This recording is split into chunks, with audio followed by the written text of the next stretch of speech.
ज़ख्म भरता है, नया एक ज़ख्म लगाने के लिए खूब मसीहा है, अच्छा नहीं होने देता। वे लोग जिसे टेलीविज़न पे देखते हैं उसी को मुद्दा समझा जाता है। मसला है मुल्क का कि गरीब लोगों के मुद्दे, बेरोज़गारी के मुद्दे। नूपुर का मामला जब 10 दिन तक किसी टेलीविज़न ने नहीं उठाया तो नहीं उठा। बीजेपी का मसला यह है कि उनको पार्लियामेंट में भी 2/3 मेजॉरिटी नहीं है, स्टेट्स में भी 2/3 मेजॉरिटी नहीं है, राज्यसभा में तो माइनॉरिटी में है। और जैसे इंदिरा गांधी के ज़माने में 1976 में जब इमरजेंसी थी तो उनके पास 2/3 मेजॉरिटी आ गई थी। अवाम किस हाल में जीते हैं, कितनी अनारकी है, कितनी बेचैनी है, कितना इज़्तिराब है, कितनी महंगाई है, कितनी बेरोज़गारी है। अग्निपथ पे भी जो कांग्रेस खुद से नहीं आई है। एक में आप अपने बच्चे कहेंगे और दूसरे में आप गैंगस्टर कहेंगे। नाइंसाफ़ी हो रही है और हुकूमत के दायरे इख्तियार में नाइंसाफ़ी हो रही है। नमस्ते, मेरा नाम बाबर है। आप देख रहे हैं सुपर न्यूज़ 24। आज हमारे साथ बातचीत करने के लिए तस्लीम रहमानी जी मौजूद है। इनसे बातचीत करेंगे कोई एक मुद्दे पे नहीं, कई मुद्दे पे। इसलिए बोल रहा हूँ क्योंकि देश में एक मुद्दा कोई आता है, उस पर कुछ दिन बहस चलती है, फिर दूसरा मुद्दा आ जाता है। दूसरा मुद्दा आता है तो पहला मुद्दा छुप जाता है, फिर तीसरा मुद्दा आ जाता है तो दूसरा मुद्दा छुप जाता है। आइए इन काफ़ी सारे सवाल हैं, इनसे पूछते हैं। सबसे पहले हमारे चैनल में आपका स्वागत है। शुक्रिया, बहुत बहुत शुक्रिया। पहला क्वेश्चन मेरा ये होगा कि जिस दिन नुपुर शर्मा के लिए कुछ दिन देश में हंगामा चला, कुछ दिन डिबेट चली, उस डिबेट्स में आप भी मौजूद थे जिसके लिए पूरे दंगे चले या जो ये कह सकते हैं। फिर वो मुद्दा कुछ दिन चलता है, फिर कोई दूसरा मुद्दा आ जाता है, छुप जाता है, गिरफ्तारी अभी तक नहीं हो पाती है। क्या सोचते हैं? देखिए, फैज़ का एक शेर है कि ज़ख्म भरता है नया एक ज़ख्म लगाने के लिए। ज़ख्म भरता है नया एक ज़ख्म लगाने के लिए खूब मसीहा है, अच्छा नहीं होने देता। तो इस मुल्क में मुद्दे अब वो समझे जाते हैं जो टेलीविज़न पे हों। जो टेलीविज़न के बाहर है उसको मुद्दा ही नहीं समझा जाता। और टेलीविज़न पे कौन सा मुद्दा हो ये बात तय करती हैं कुछ पार्टियां यहाँ पर, और उन पार्टियों के नक्शे कदम पर उनके अहकामात को पूरा करते हैं टेलीविज़न चैनल्स। तो आम तौर पे लोग जिसे टेलीविज़न पे देखते हैं उसी को मुद्दा समझा जाता है, हालांकि वो मुद्दा नहीं होता। मुद्दे कुछ और हैं, देश के मुद्दे कुछ और हैं, मामलात और मसाइल मुख्तलिफ हैं, लेकिन आवाम जो है इशू उसी को समझते हैं जो टेलीविज़न पे होता है। तो ये एक बड़ी साजिश है कि मुल्क के जो जलते हुए इश्यूज़ हैं उनको नज़रअंदाज करने के लिए एक फैब्रिकेटेड मुद्दा उठा के टेलीविज़न पे थोप दिया जाता है और वो उसको चलाते रहते हैं जब तक उनका जी चाहता है। और जब तक वो टीवी पे चलता रहता है वो मुद्दा होता है, जब वो टीवी से हट जाता है तो मुद्दा ख़त्म हो जाता है। तो मीडिया, पर्टिकुलरली इलेक्ट्रॉनिक मीडिया, देश की रोज़मर्रा की ज़िंदगी में लोगों के मसाइल क्या हैं उससे अलग हट के हुकूमत क्या दिखाना चाहती है उस पर कार्रवाई करते हुए वो काम कर रहे हैं। और ये एक बहुत बड़ा मसला है मुल्क का कि गरीब लोगों के मुद्दे, बेरोज़गारी के मुद्दे, जो महंगाई के इश्यूज़ हैं, जो अदम बर्दाश्त का एक इनटॉलरेंस का जो एक इशू है, जो समाजी सरोकार के मामलात हैं, पानी पीने को नहीं मिल रहा, एक बारिश हो जाए तो सारा का सारा शहर पूल बन जाता है, असम पूरा स्टेट बाढ़ में डूबा हुआ है और असम में महाराष्ट्र के एमएलएज बैठे हुए हैं। तो बाढ़ का मुद्दा नहीं है, महाराष्ट्र के एमएलएज का मुद्दा है। नूपुर का मामला जब 10 दिन तक किसी टेलीविज़न ने नहीं उठाया तो नहीं उठा, टेलीविज़न ने उठाया तो मुद्दा बन गया। हालांकि उससे पहले भी लोग एफआईआर लिखवा रहे थे, कंप्लेंट्स डाल रहे थे, उसको उस वक्त उतना नहीं दिखाया जा रहा था। लेकिन अचानक फिर जब उसको ठंडा करना हुआ तो टेलीविज़न पे दूसरी चीज़ें ला के रख दी गई। ये एक इस मुल्क के लिए एक अलमिया बन गया। सर, एक सवाल है। हाँ, आपने उस दिन विरोध भी किया था उस डिबेट का, ठीक है। उसके बाद आपने एफआईआर भी किया, अभी तक गिरफ्तारी नहीं हो पाई है। क्या लगता है कि ये मुद्दा क्योंकि ख़त्म हो चुका है टेलीविज़न से भी और लोगों के जवान से भी, क्या लगता है कि गिरफ्तारी हो पाएगी? नहीं, ऐसा नहीं है कि टेलीविज़न से ख़त्म हुआ है, लेकिन दिखाया नहीं जा रहा। लोग मुतालबात तो कर रहे हैं। अभी 17 तारीख को तौक़ीर रज़ा साहब ने हज़ारों लोगों को बरेली में इकट्ठा किया। दूसरी जगहों पर भी इस किस्म के मुजाहरे अभी तक हो रहे हैं। ऐसा नहीं है कि मुद्दा ख़त्म हो गया। और जाहिर है कि हुकूमत प्रोटेक्ट कर रही है इन लोगों को और इस प्रोटेक्शन की वजह से वो गिरफ्तारी नहीं हो रही। तो ये सवाल सरकार के ऊपर बनता है कि जब एक छोटी बगैर एफआईआर के भी पुलिस जाके कोई अगर प्राइम मिनिस्टर के ख़िलाफ़ कुछ लिख दे, ममता बनर्जी के ख़िलाफ़ कुछ लिख दे, केजरीवाल के ख़िलाफ़ कुछ लिख दे, तो फौरी तौर पर एक्शन हो जाता है बगैर एफआईआर के भी।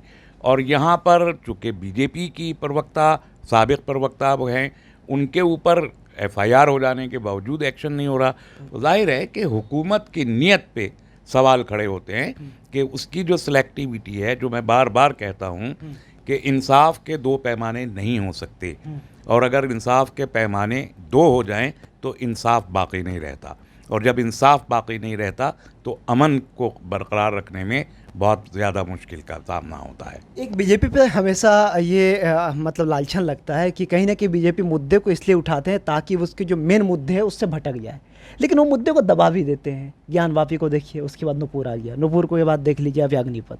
तो क्या, क्यों वजह, ऐसा क्यों करेंगे वो जब उनको भजाना? देखिए, भारतीय जनता पार्टी का इस वक्त जो असल मसला है वो है इक़्तिदार में रहना और इक़्तिदार को मजबूत से मजबूत तर करना। बीजेपी का मसला यह है कि उनको पार्लियामेंट में भी 2/3 मेजॉरिटी नहीं है, स्टेट्स में भी 2/3 मेजॉरिटी नहीं है, राज्यसभा में तो माइनॉरिटी में है, अभी तक भी इतनी कोशिश के बावजूद भी माइनॉरिटी में है।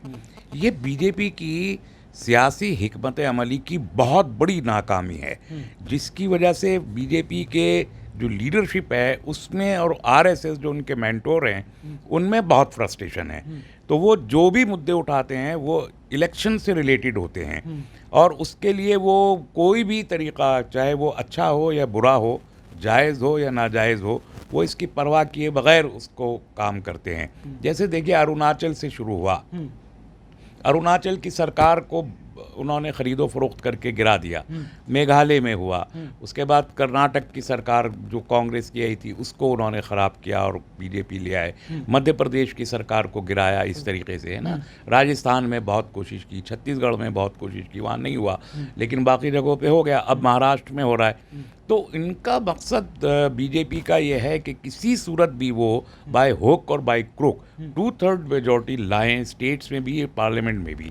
और वो ऐसा इसलिए चाहते हैं कि कॉन्स्टिट्यूशन में जो मेजर अमेंडमेंट हैं वो उस वक्त तक मुमकिन नहीं है जब तक कि उनके पास 2/3 मेजॉरिटी ना हो। जैसे इंदिरा गांधी के ज़माने में 1976 में जब इमरजेंसी थी तो उनके पास 2/3 मेजॉरिटी आ गई थी। इतनी मेजॉरिटी लेना किसी भी पार्टी के लिए बहुत मुश्किल होता है, तो आ गई थी, तो उन्होंने बहुत सारे कॉन्स्टिट्यूशनल अमेंडमेंट किए थे, याद होगा 1976 में।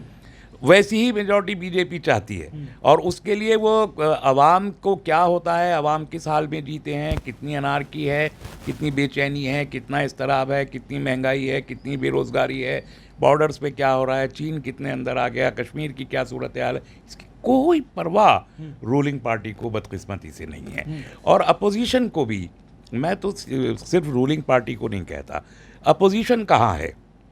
राहुल गांधी के खिलाफ ईडी के लिए उनको समन जाता है, उनको बुलाया जाता है, सोनिया गांधी को बुलाया जाता है, पूरी कांग्रेस सड़क पे आ जाती है। हमने देखा कैसे जंतर मंतर पे सब वो करते रहे हैं, लेकिन नूपुर के मामले में यही कांग्रेस सड़क पे नहीं आती। अग्निपथ पे आए हैं, अग्निपथ पे भी जो आए, कांग्रेस खुद से नहीं आई है। जो मुतासिरा नौजवान हैं जिनको उस नौकरी से मिलने की उम्मीद थी और नहीं मिल रही, वो आए हैं सड़क पे। समाजवादी पार्टी क्या सड़क पे आई? कांग्रेस क्या सड़क पे आई? कम्युनिस्ट पार्टियां सड़क पे आई? कौन आया सड़क पे? कोई नहीं आया। जंतर मंतर में कर रहे हैं, प्रोग्राम कर रहे हैं, वो कौन कर रहे हैं? कांग्रेस कर रहा है ईडी के लिए, कि राहुल गांधी को जो ईडी में समन किया जा रहा है उसके खिलाफ कांग्रेस कर रही है। अग्निपथ के लिए नहीं कर रही, नूपुर के लिए नहीं किया था, असम में बाढ़ के लिए नहीं किया है, महंगाई के लिए नहीं किया है। कांग्रेस कह रहे हैं हम सपोर्ट में है, वो अग्निपथ के विरोध में जो सपोर्ट में तो पूरा मुल्क खड़ा है, हम भी खड़े हैं उनकी सपोर्ट में, लेकिन ये सपोर्ट ज़बानी है, ये सपोर्ट ट्विटर की है, ये सपोर्ट मॉरल है। प्रैक्टिकल सपोर्ट कहाँ है? जैसा कांग्रेस आई, खड़ी हुई जंतर मंतर पे या मुल्क के स्टेट कैपिटल्स में खड़ी हुई राहुल गांधी की हिमायत में, ऐसे अग्निपथ की मुखालफत में कांग्रेस खड़ी नहीं हुई। तो अपोजिशन पार्टियों को जो रोल इस मुल्क में प्ले करना चाहिए अवाम के दरमियान खड़े होके, वो रोल अपोजिशन प्ले नहीं कर रहा है। तो सरकार की मनमर्जी इसलिए चल रही है कि अपोजिशन उनको वॉकओवर दे रहा है, तो अपोजिशन भी जो है वो सवालों के घेरे में खड़ी है। चलिए सर, सारा मुद्दा मान लीजिए अपोजिशन उठाती नहीं है, बीजेपी वाली बदल देती है, मुद्दा दूसरा लेकर आती है, लेकिन आप लोगों को न्याय चाहिए। नुपुर शर्मा के खिलाफ आपने किया केस, आप लोगों को न्याय चाहिए, मुस्लिम समाज से भी आप आते हैं, तो क्या आप लोग लड़ रहे हैं ज़मीनी स्तर पर इस मुद्दे को उठाने की फिर से कोशिश कर रहे हैं? मुख्तलिफ जगहों पे लोग धरने प्रदर्शन लगातार कर रहे हैं। मैं आज 23 तारीख है, मैं तो आपको 17 का बता रहा हूँ कितना बड़ा बरेली में हुआ है। इसी तरीके से कर्नाटक में मुख्तलिफ जगहों पे, राजस्थान में हुआ, तो लोग कर रहे हैं, लेकिन फैसला और इक़दाम हुकूमत को करना है। वो अब देखिए आप कितना फ़र्क है। 10 जून को साजिश के तहत जो भी कुछ हुआ मुल्क में, वो सब ने देखा। कितने बेकसूर नौजवानों को उठा दिया गया, गैंगस्टर एक्ट लग गया उनके ऊपर और NSA लगा दिया, जायदादें तोड़ दी, बुलडोज़र चला दिए, सब कुछ हुआ। ये देखा लोगों ने, है ना। लेकिन अग्निवीरों, अग्निपथ के ख़िलाफ़ जो नौजवानों का मूवमेंट है, उसमें हज़ारों नौजवान सड़क पे आए, सैकड़ों करोड़ रुपए की प्रॉपर्टीज़ गवर्नमेंट की जला दी गई, दर्जनों ट्रेन जला दी गई, 600 ट्रेन बंद कर दी गई, पुलिस चौकियां जला दी गई, थाने जला दिए गए, रेलवे स्टेशन जला दिए गए, किसी पे कोई केस तो नहीं कहते अपने बच्चे हैं।